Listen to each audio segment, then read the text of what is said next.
Undang-undang perseroan terbatas yang berlaku di Indonesia memungkinkan perseroan untuk membeli kembali saham-sahamnya yang beredar. Saham treasury, inilah yang dimaksud dengan saham dibeli kembali atau saham yang ditarik dari peredaran oleh perseroan. Alasan pembelian kembali saham oleh perseroan bisa apa saja? Pembahasan kita kali ini akan lebih difokuskan pada bagaimana menyajikan saham treasury dalam laporan keuangan. To the point saja, saham treasury didebet sejumlah harga yang dibayarkan kepada pemegang saham pada saat pembelian kembali saham. Dalam laporan posisi keuangan, saham dibeli kembali dilaporkan dalam kelompok ekuitas pemegang saham dan sifatnya mengurangi total ekuitas. Langsung ilustrasi. Kali ini Anda punya perusahaan namanya PT Surya Kencana, PT Surken. Sebelum terjadinya pembelian kembali saham, ekuitas pemegang saham hanya terdiri dari dua item, yaitu saham biasa dan laba ditahan. 1 Februari 2021, PT Surken membeli kembali sahamnya yang beredar sejumlah 40.000 saham. Saham-saham itu dibeli langsung dari pemegang saham dengan harga 8.000 per saham. Debit kreditnya adalah seperti yang Anda lihat di layar. Akun saham dibeli kembali di debit. Kas di kredit.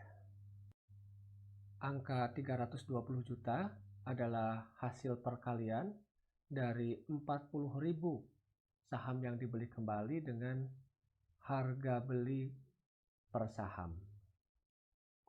Sekarang perhatikan bagaimana ekuitas pemegang saham disajikan setelah terjadinya pembelian kembali saham.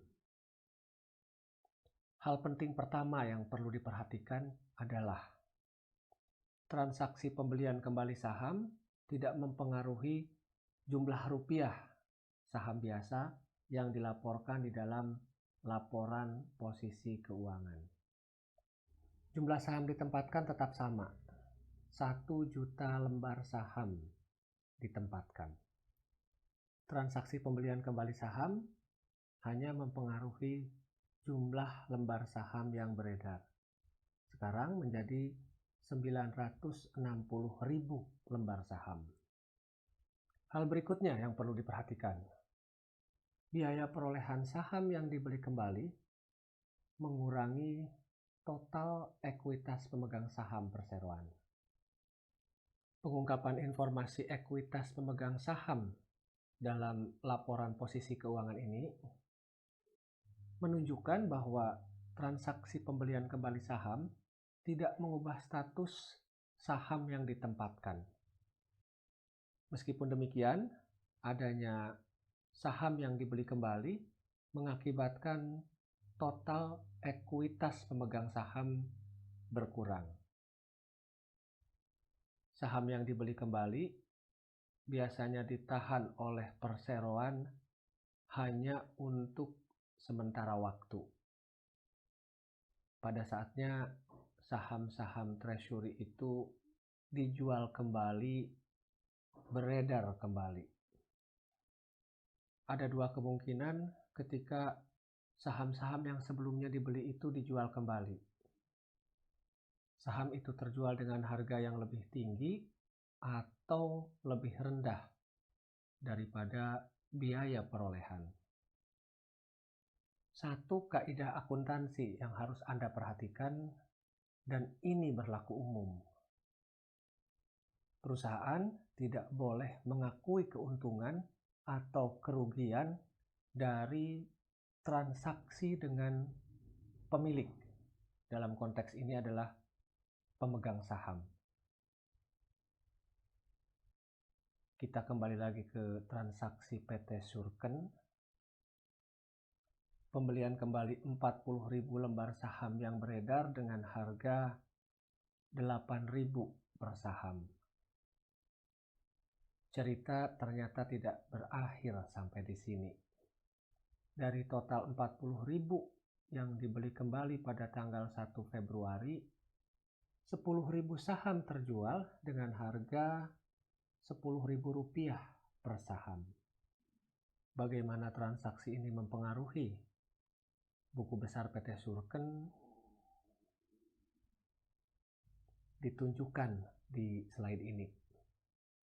Harga jual 100 juta, biaya perolehan 80 juta. Jika tidak dilakukan dengan pemegang saham, pemilik, transaksi semacam ini akan menimbulkan keuntungan sejumlah 20 juta.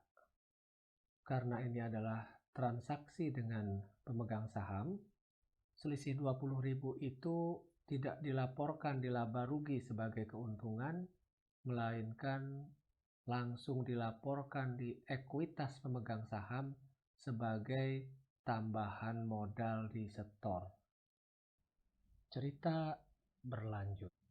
Tanggal 1 Oktober, perseroan kembali menjual saham yang pada tanggal 1 Februari dibeli dengan biaya perolehan Rp8.000 per saham. Kali ini harga jualnya adalah Rp7.000 per saham. Jurnalnya, selisih antara harga jual 56 juta dengan biaya perolehan 64 juta tidak dilaporkan sebagai kerugian. Alasannya sekali lagi, karena pihak yang menjadi lawan dari transaksi ini adalah pemegang saham.